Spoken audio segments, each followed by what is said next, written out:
the Lord Deacon of the Dyers need little or no introduction. Secured at the top of Linlithgow's Got Talent, Bobby has entertained us at marches as Lord Deacon for the last 7 years, and I'm sure this, which may be his last year, will be no exception.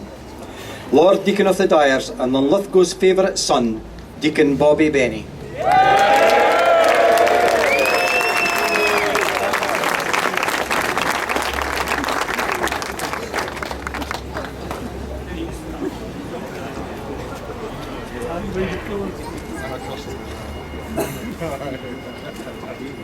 My Lord Provost, Vice Admiral of the Forth, Bailies, fellow deacons, members of the Deacon's Court, honoured guests, and people of Linlithgow Bridge.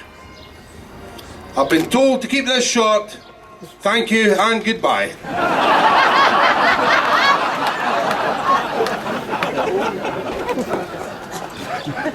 Bruce Jameson said to me on Saturday night, enjoy your last marches. I thought, Jesus Christ, does he know something I don't know?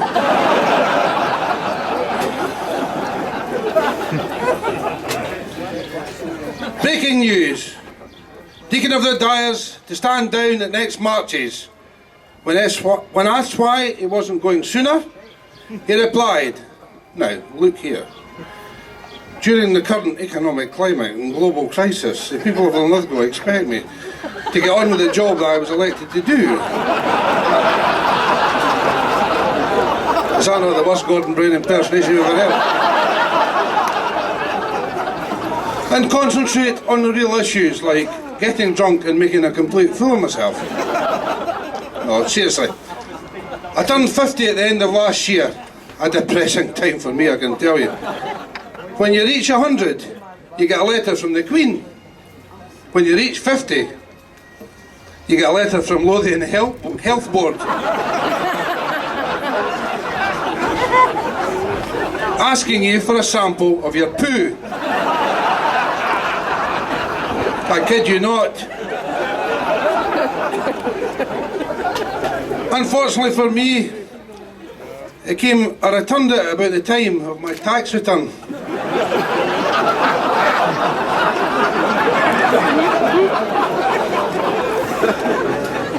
The taxman wrote back saying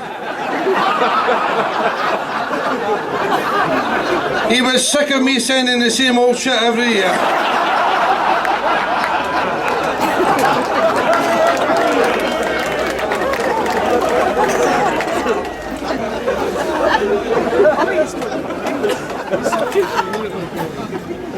Turning 50 has not made my sex life any better. Val caught me kneeling at the side of the bed the other night and said, what are you doing? I said, I'm praying for guidance. She said, pray for stiffness, I'll do the bloody guidance.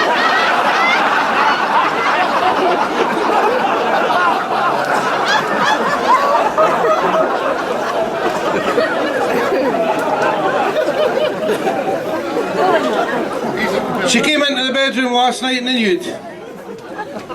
She said, you know, Bobby, what turns you on more about me? Is it my pretty face or my sexy body? I looked her up and down and said, it's your fantastic sense of humour, darling.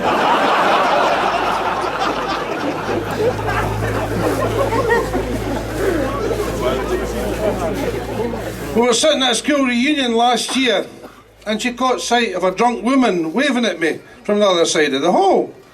She said, do you know her? I said, yeah, she's an old girlfriend of mine. I believe she hit the bottle just after we broke up, you know, many years ago. My God, she said, you wouldn't think anybody could celebrate that length of time.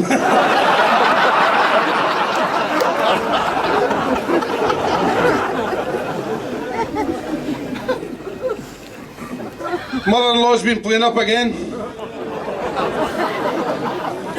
I said to her I thought she'd put on some weight.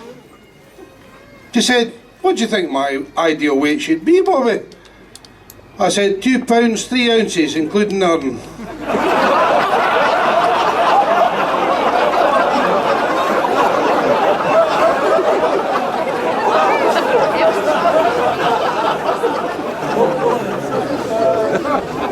She's never stopped complaining since we sent her for a murder mystery tour to the Taj Mahal Hotel in Mumbai. She thought it was far too realistic. Can't you please anybody, can you? Just can't. Took her to the beauty parlour the other week. I sat outside for 2 hours. That was just for her to get an estimate.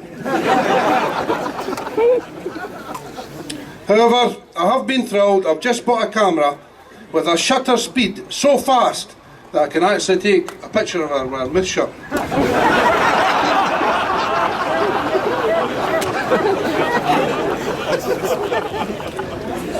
Provost Norman Cummings, a Raj to Raj? Got up in India theme there, sorry. A rags to ermine story. Mind you, I did predict this when my horoscope said 8 years ago to beware of shortcomings.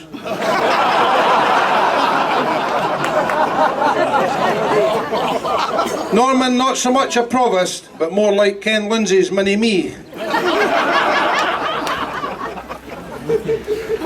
Norman's wife Joy told me that she had been in Glasgow University to listen to a lecture on involuntary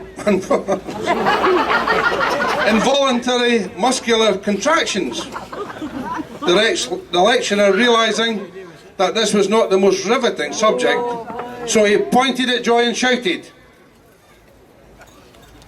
"Do you know what your arse is doing while you're having an orgasm?" She said, "Yes, he's at a Deacon's Court meeting."